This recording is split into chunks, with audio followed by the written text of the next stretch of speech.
the Skull and Bones secret society was originally called the Brotherhood of Death.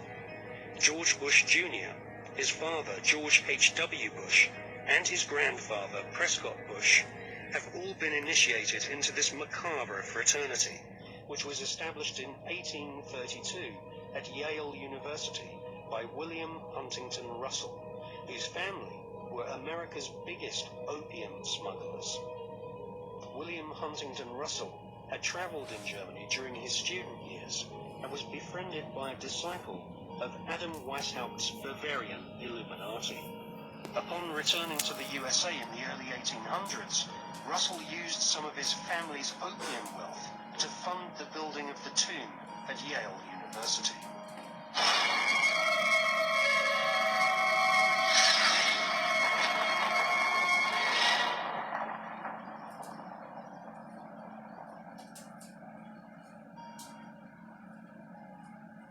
In her fascinating book, American journalist Alexandra Robbins claims to have unearthed a skull and bones plan to dominate the world.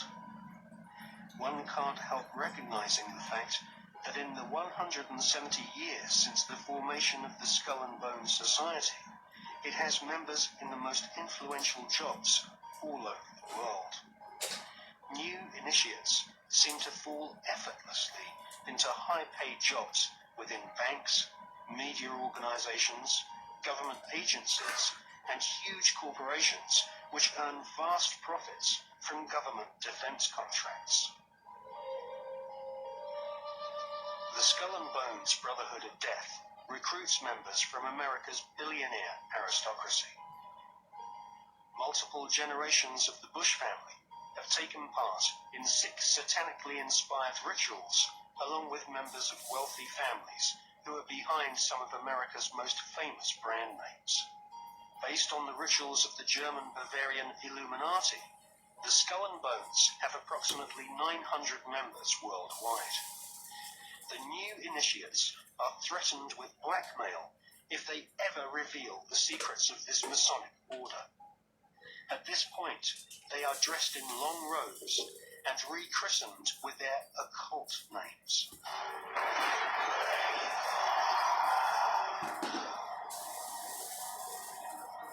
We can exclusively reveal that George Bush Sr.'s occult name is Magog, which is the name of the evil army commanded by Satan to visit Earth and destroy the kingdom of Christ.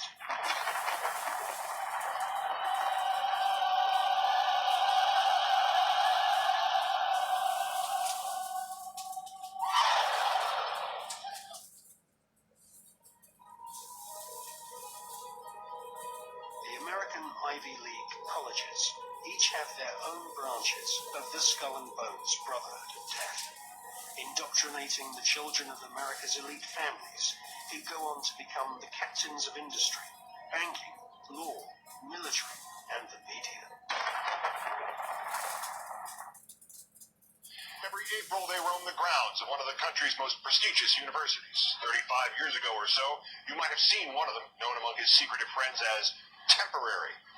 Our number 1 story in the countdown: if Temporary winds up losing the presidential election this fall, that name is going to haunt him the rest of his life. Temporary. His name in the Yale University Secret Society's Skull and Bones, better known to you as President George Bush. Now, for the first time in the history of that Yale club, 2 of its former members will go head-to-head for the presidency. Also the first time in the history of that slightly less secretive organization, the United States of America. That's right, John Kerry was also in Skull and Bones. In a moment, a journalist at Yale who has removed some of the unknowns from the bones. First, who are these people? Skull and Bones dates to 1832. It was, in fact, a reaction to a secret society, the Masons, then much more influential than they are today. Founder William Huntington Russell thought of his little conclave as sort of anti-Masons, and as a home for the wealthy and the powerful and the people who would do anything for another bonesman. Each year, 15 Yale undergraduate seniors are tapped for membership, initiated in controversial, murky fashion dramatized here in the movie The Skull. Skull above the other. Say, skull above the other. Fashion satirized here in The Simpsons. Who leaves Atlantis off the maps? Who keeps the Martians on their racks? We do, we do.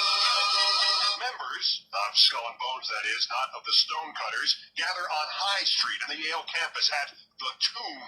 New members, neophytes, are expected to do things like lie in coffins and wrestle in mud and kiss a skull and confess their sexual histories in front of the group to bond themselves together further still, and presumably just for a few laughs. Once you're in, you're in. Skull and Bones is for life. Talking about Skull and Bones is for others. And there are a lot of bonesmen who did not talk, but did succeed. Henry Luce, who created Time Magazine and all its cousins. Harold Stanley, founder of Morgenstern. Henry Louis Stimson, the Secretary of War under FDR and Truman. William F. Buckley. Averill Harriman, longtime governor of New York. And then there are the presidents. William Howard Taft, whose father Alfonso had helped found the group, and whose son Robert was a senator. George Herbert Walker Bush, whose father Prescott was a bonesman and a senator. The current President Bush, although his kid at Yale has not been tapped for Skull and Bones, even though they do admit women now. His child is not Skull and Bones. His opponent is John Kerry, bonesman, class of 66. But if this needs to be weirder for you, try this. His wife, Teresa's first husband, the late senator from Pennsylvania, John Hines, his father was Skull and Bones. So we have an all-secret society presidential election. Not that either of them are talking about it. You both were members of Skull and Bones, a secret society at Yale. What does that tell us? Not much, because it's a secret. You were both in Skull and Bones, the secret society. It's so secret we can't talk about it. One a Democrat, one a Republican, miles apart on the issues, but both rooted in the same secret Yale society. Which raises the question, how exactly is the Bush bone connected to the Kerry bone? Joining us now to talk about the Bones connection is Alexander Robbins, author of Secrets of the Tomb, Skull and Bones, the Ivy League, and the Hidden Paths of Power. She's also a Yale alum, and in the interest of full disclosure, a member of another Yale secret society. Ms. Robbins, good evening. Hi, I was a member, but they won't talk to me anymore since my book was published. Congratulations. I guess. Cornell 79 here. We don't know squat about secret societies, so we just go from there. We know from your feature in The Atlantic that George W. Bush was assigned a temporary name, Temporary, and just kept it. Do we know what John Kerry's Skull and Bones name was? We don't. We can probably assume that he received the assigned name Long Devil, which is the name for the tallest member of the club, but I'm just guessing. There seems to be no middle ground about this organization. Either the group is viewed as the warm-up act for the Trilateral Commission, or it is a society devoted to making people think that it's nefarious and then giggling when people take it seriously. Which is it closer to being? It's actually closer to the middle ground. There are conspiracy theories that you'll hear that are based on nuggets of truth. For example, they really do tell their sexual histories. That's something that both Bush and Kerry would have done. The sole purpose of Skull and Bones is to get members into positions of power, and then to have those members hire other members to prominent positions, which is something that President Bush has done. Basically, this is probably the most powerful and elite alumni network in the country, and that's the significance of Skull and Bones. What happens when two bonesmen are in conflict, like, say, if they run against each other for president? Are there rules of conduct among bonesmen to cover this? I've actually asked members of Skull and Bones what happens if it's a Bush-Kerry election, and they told me they don't care. It's a win-win situation for Skull and Bones. So there is no instruction, and there's nothing that prevents, obviously there's nothing that would prevent Kerry from running against the sitting bonesman, and so this is a secret society with all these rules and help your fellow bonesmen up until a point. Well, this is an organization that's basically one huge superiority complex, and they're just thrilled to have bonesmen running against bonesmen, because that means that no matter who wins, there's going to be a connection in the White House for them. And if we broke into that place on High Street in New Haven, Connecticut, we would see something that looked like a Harry Potter adventure ride at an amusement park? Something like that. You'd see dozens of skulls, skeletons, art celebrating death, war memorabilia, and several allegedly stolen items that bonesmen supposedly were supposed to take as gifts to the society's goddess. I'm not making this up. And what happened to her? Well, according to Skull and Bones legend, in 322 BC, which is why you see the number 322 322 BC, which is why you see the number 322 associated with bones. The Greek orator Demosthenes died. When he died, the goddess Eulogia, whom Skull and Bones calls the goddess of eloquence, arose to the heavens, and she didn't happen to come back down again until 1832, when Russell formed Skull and Bones. So now everything in the society is done in deference to this goddess. They have sacred anthems to her, they have a shrine to her, and they're supposedly encouraged to go steal things and bring them back to her in the tomb. Now I get it. At Cornell, we just stole things for the hell of it. Alexandra Robbins, author of Secrets of the Tomb. Many thanks. Sure. So is the secret Skull and Bones Society a fraternal club for the elite, or is there something more to it? Well, Chris Milligan is the editor of a book soon coming out in paperback, fleshing out Skull and Bones, Investigations into America's Powerful Secret Society. And Chris is actually joining us from Portland, Oregon. Chris, welcome. Both President Bush, John Kerry are members. They were both tapped on the same night, I guess, what is that, sort of inaugurated. Are you surprised that neither one of them will speak about it? Yes, I am. It is something that they are known to do is not talk about it. One of the rules used to be if Skull and Bones was mentioned that they were supposed to leave the room.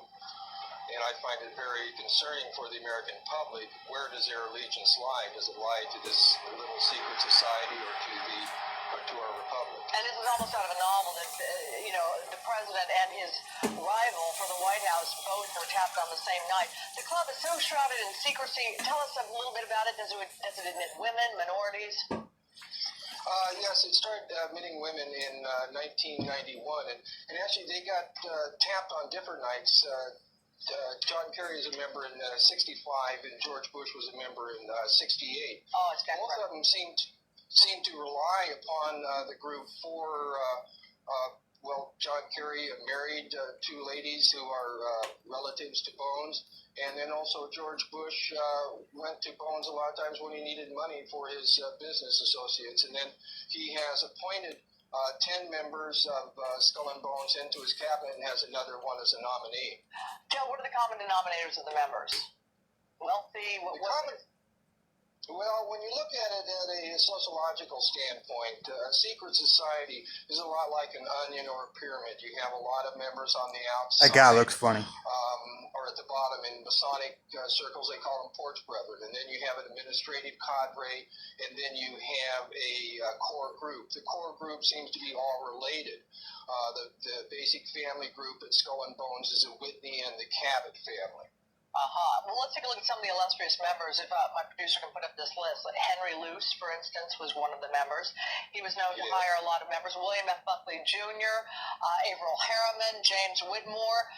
Certainly not guys who you think of as sinister guys. I mean, I guess the question is to those of us on the outside, what do they do? Do they get together and have dinner together? Or what is the point of this club? Well, some say the point of the club is bonding. I look at it through the eyes of a social historian. And when you look at the grouping of people and the jobs that they have, you find a very large amount of the membership has been involved in intelligence. And then one of the most disturbing things is that the family groups have been involved in drug running since the early 1800s. Drug running? And it seems... Yes. The founder of Skull and Bones was William Huntington Russell, and his family business was a Russell and Company, which was America's largest opium smuggler, the third largest in the world. Wow. Chris Milligan, unfortunately, we are out of time. We're going to have to leave it at that fascinating subject, the author of a book on Skull and Bones. Thank you so much.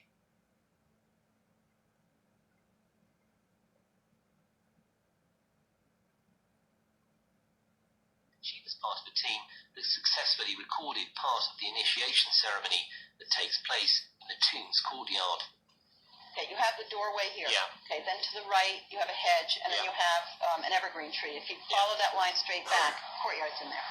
Okay. So that's where they have the ceremonies in the outdoor part of it. Part of it was indoors, so we only got to see the outdoor part. Right. We only got to and to listen to the outdoor part. God only knows what went on indoors. And what did you hear? What was it you know? You managed to get this unique it was access disgusting. It was gross. I mean, they were pretending to murder people. What was the tone of it though? Was it jokey? Or was it quite... No, it wasn't jokey at all. It was sick. It's not the only way I can describe it. It was sick. Get the boat now! What you're hearing is the first recording ever made of the Skull and Bones initiation ceremony. It has never been broadcast before. 15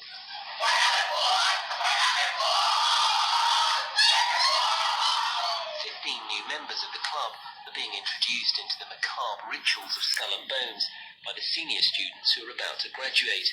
The club has what some might see as a strange fascination with death, skulls and bones. There's the chants too, difficult to hear first of all, but including the devil equals death, death equals death.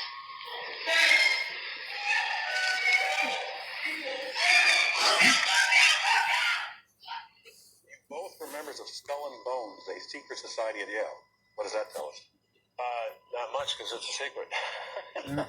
Is there a secret handshake? Is there a secret code? I wish there were something secret I could manifest. 322, secret number? There are all kinds of secrets, Tim, but one thing is not a secret. I disagree with this president's direction that he's taking the country. We can do a better job, and I intend to do it. You were both in Skull and Bones, a secret society. It's so secret we can't talk about it. What does that mean for America? The conspiracy theorists are going to go I'm wild. sure they are. I don't know. I haven't seen the web. Number 322?